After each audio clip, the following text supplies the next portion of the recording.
But you can't go back to our apartment anymore. Why's that? Because I terminated our contract for that room. What? I mean, we already vacated out from our apartment. You've got to be kidding. It's okay. Don't worry about it. It's okay. I've properly left your stuff at the rented storage.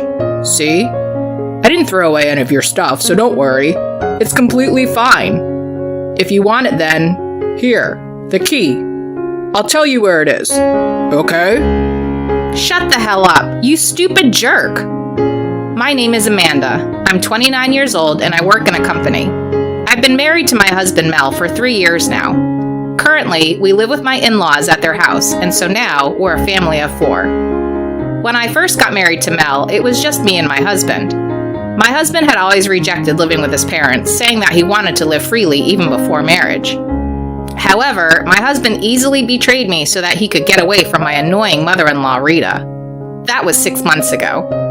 My father-in-law, Jasper, who was a hard worker, was ordered to go on a long business trip for 2 months and temporarily left Rita. Hey, what are you doing now? Since Jasper left for a long business trip, Rita had been calling my husband every day, and it's always a long call between them. My husband, probably bothered to always having to hold his phone for the call, has the call with Rita on speaker as he replies blankly to his mother's questions. Oh, right now? I'm watching TV. What are you watching? I'm watching a documentary. Oh, Mel, you still like documentaries, don't you? I wonder if I can watch it too. What channel is it on? This isn't on the over-the-air TV. We're paying a different streaming company so that I can watch it. Oh, I didn't know that was even possible now. Will you teach me how to do that next time? Yeah, sure. At first, the conversation between the two was like that. But on the 3rd day, my husband gave up on Rita, who called him several times a day to talk about trivial matters.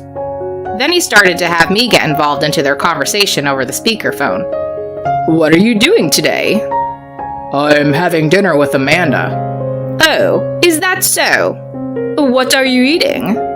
Oh, what's this, Amanda? It's just meatballs and pasta. I mean, it's so obvious that we're eating meatballs and pasta. It's meatballs and pasta.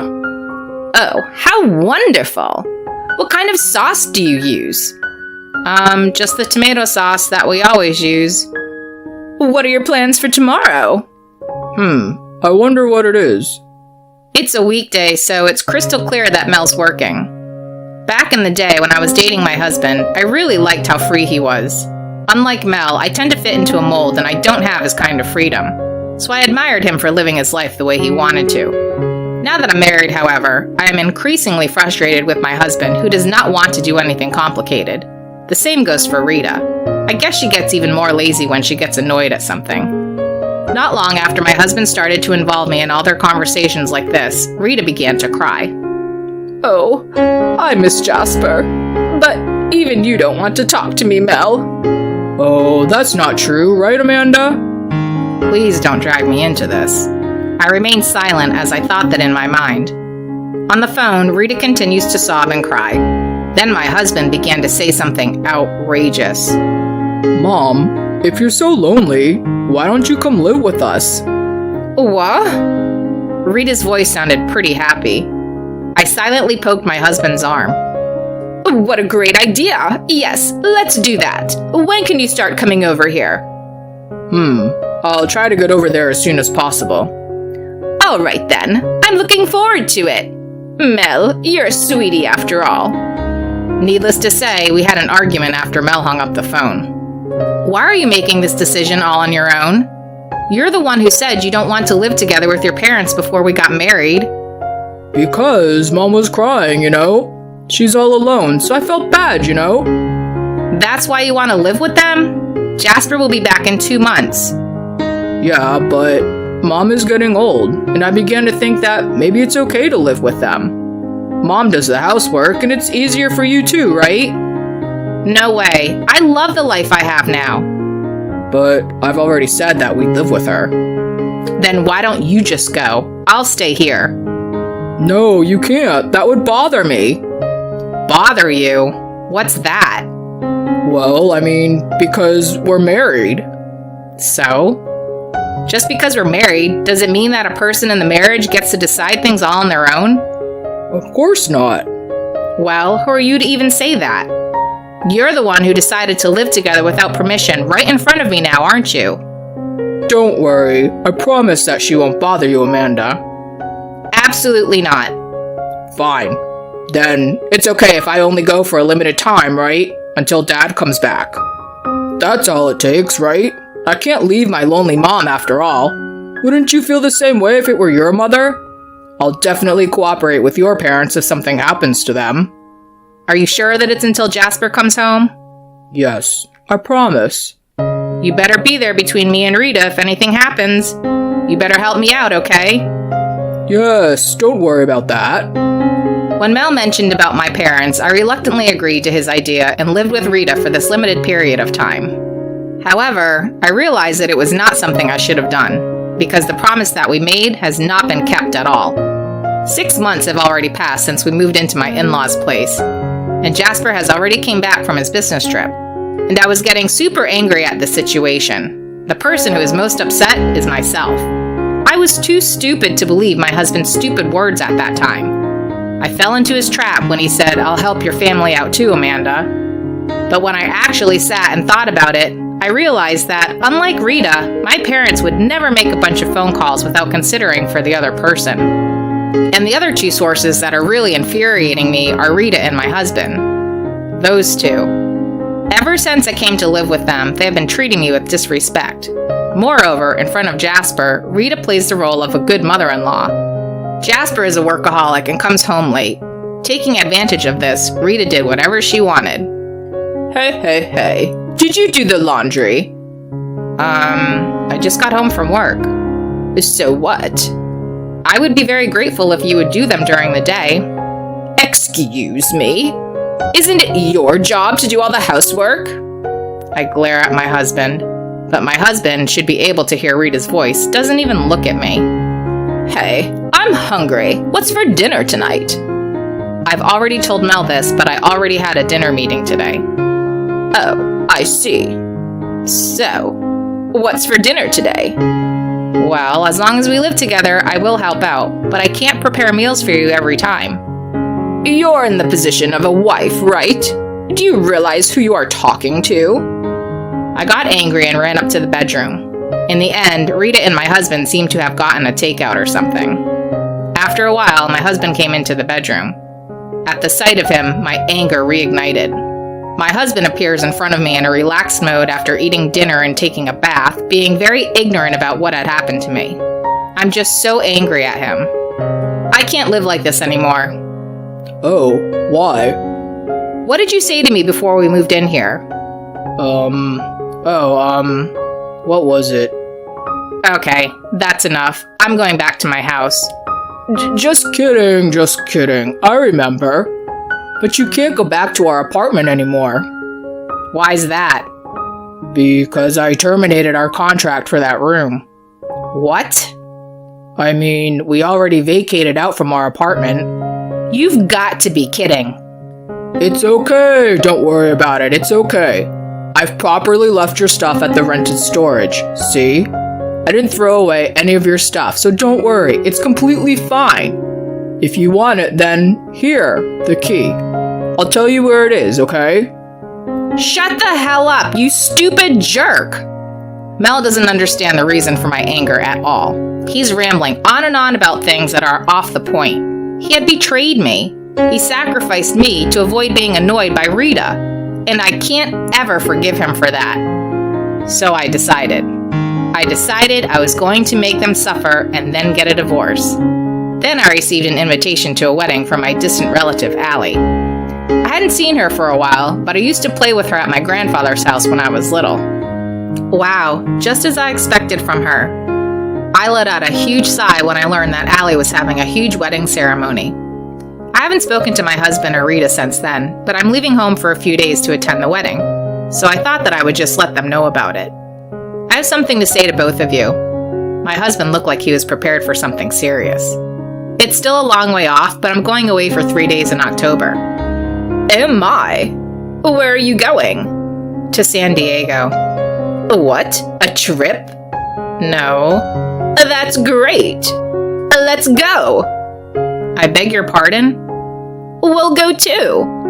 Mel, honey, you should take a paid leave for it. San Diego, huh? Sounds great. No, I'm not taking you both with me. I'm not going for a trip. I have something to do over there. Oh, it'll be fine. You do your own business, and we'll just go sightseeing. I see. Then please get your own hotels. I already have a place to stay. Oh, where are you staying? When I told her the name of the hotel, her eyes lit up. Hey, that's a members-only hotel. You have to let us stay there too. I can't. How much do you think it costs per person? Since you can afford it on your own, you can get a room for us. In any case, that's impossible. Well then, I did tell you both that I'll be gone then during that time. I cut the conversation short, but Rita persisted anyway after that. She then used my husband to ask me about my plans for the day. I was thinking that after the wedding I would divorce Mel. I first planned to divorce Mel after making them suffer, but I give up. I just want to get rid of them as soon as possible. Then, the day before the wedding, I woke up and saw that they were gone. Had they really gone to San Diego already? And then I headed to San Diego for tomorrow's wedding. On the way, I stopped at a cafe and enjoyed my time as I made my way to the hotel. Then I saw those two in the lobby. What are you both doing here? You're a little late, you know. Where have you been wandering around? Behind Rita, my husband was laughing at me. How annoying. Well, come on then. Check in, please. I'm tired of waiting. I told you that this is impossible. This is the hotel I'm staying at. Why not? It's a big room, right? Mel and I can stay there too, right? I was embarrassed to admit that I got into an argument with Rita and Mel in the lobby. The gazes of the staff watching us at the reception desk felt awkward, and I was also embarrassed. Then one staff came over. He told them that he had secured a room for my husband and Rita. Hearing this, they joyfully followed after the staff, who took them to their room. You are really stingy, aren't you? And make sure you pay for it later. I still remember what Rita said to me as she went to the hotel room. Amanda! As Rita and Mel left, someone called out to me from behind. I turned around to see the bride, Allie, who was getting married tomorrow. Allie, it's been a long time. Thanks for inviting me to your wedding. Congratulations on your wedding. Well, you really outdid yourself this time, haven't you? It's going to be a grand wedding, isn't it? Thank you. By the way, that was your mother-in-law and your husband, right? Oh, yes. I'm so embarrassed. But it seems like the staff couldn't stand to watch us and just got them a room for me. And Rita said it was me who has to pay for their rooms. Oh, it's okay. I'm the one who told the staff to get the room. What? I saw the whole thing. Oh, I'm really sorry to bother you like this at such a happy time. Amanda, you must have it hard, huh? No, I'm fine. Nope, you're lying. You're just saying that because it's my wedding and you want me to be happy, right? There's no need for that. We have time. So what's wrong? Tell me everything. Since I had the opportunity since Allie persisted, I told her everything. Huh? What the heck? That's awful, isn't it? I know, right? Hey, why don't you divorce Mel tomorrow? No, I can't do that. I can't do that on your happy wedding day. But it's also your day to graduate from your marriage, Amanda. Let's get back at the two of them in a big way tomorrow. This is our chance, because no one else is here right now. We can do whatever we want now. Thank you. And so we decided on a plan. The next morning, Rita and Mel came down to the lobby and were in shock. And that's how they should be. There are flowers everywhere in the hotel, and a live orchestra is playing in the background, and everyone around them was dressed in formal clothes. The two, who dressed up really casually as tourists, were obviously out of place. And with Jasper dressed in formal clothes in front of them, it was understandable that they were in shock. You two? You told me that Amanda was going to take you both on a trip. But that was all a lie, huh? That's not true. Right, Amanda? I made it really clear to you both that I couldn't take you both with me. because today is a family wedding and this hotel is all reserved for that. There's no way I'm going to tell them to let people who are unrelated to stay here. Excuse me? Hey, stop lying, Amanda. There's no way your family can rent out a luxury hotel like this. But they can, and that's why the lobby looks so different, doesn't it? That's right. Stop lying. Who do you think you are? This is a hotel owned by the bride's father. It's easy for him to rent it out for his own daughter. What? Rita and my husband quickly tried to leave the hotel, but the entrance was secured by the staff. You two, you've caused Amanda so much trouble. You're a disgrace. I'm fed up with you two. I'll talk to you later about what's going to happen. Amanda, I'm sorry about everything that has happened. No, I'm glad you got to come, Jasper. By the way, about what's going to happen is it's going to be a divorce. Well, Amanda, it's not something you want to talk about at a celebration day like today. Oh, it's all right. I have the bride's permission. Jasper, what a coincidence, huh? I'm going to divorce your son. Hey, what are you talking about? You're just joking, right? How can it be a joke? You sacrificed me to Rita for your own comfort. And you even vacated our apartment without my permission. I don't need you anymore. All the people there who were listening cheered and applauded when I said all this. My parents had a complicated look on their faces, but they silently witnessed the event. Jasper then took my husband and Rita home. Allie's wedding was in the afternoon. Normally, everyone would have been able to relax in the morning, but they all cooperated with me. I felt embarrassed and ashamed, but my mind and heart felt way better. I was grateful for everyone's cooperation. After that, I divorced Mel without returning to my in-laws. Of course, I filed for compensation against my ex-husband. My ex-husband said that I didn't have to pay for the hotel fee if he didn't have to pay for the compensation, which made no complete sense to me. But I made him pay the compensation in a lump sum. When I told them how much the hotel room cost, they were in shock. The suite room that they used cost $3,800 a night. There was also a $16,000 suite room, but they did not get that one, all thanks to Allie. But to think that Mel had even the nerve to say that $3,800 would balance out the compensation. What a joke, huh? Of course, Jasper divorced Rita as well. Originally, Jasper was troubled by Rita's spending spree. Now those two have been kicked out of the in-laws' house and are living in a rented apartment. My ex-husband's salary is not really a good one, so if he has to live with Rita, who tends to spend a lot, he will soon run out of savings. The freedom he loves so much is gone now. I, on the other hand, am enjoying life on my own. It sure is really nice to be free. Next week, Allie and I plan to celebrate my divorce from Mel. I enjoy my current life the most. Sacrificing your own wife to free yourself? That's not good at all. But in the end, Amanda's ex-husband lost his freedom, and that's because he does terrible things, so it's what he deserves. I hope Amanda's life will be an enjoyable one from now on. Thank you for watching until the end. Please subscribe to our channel. See you in the next video.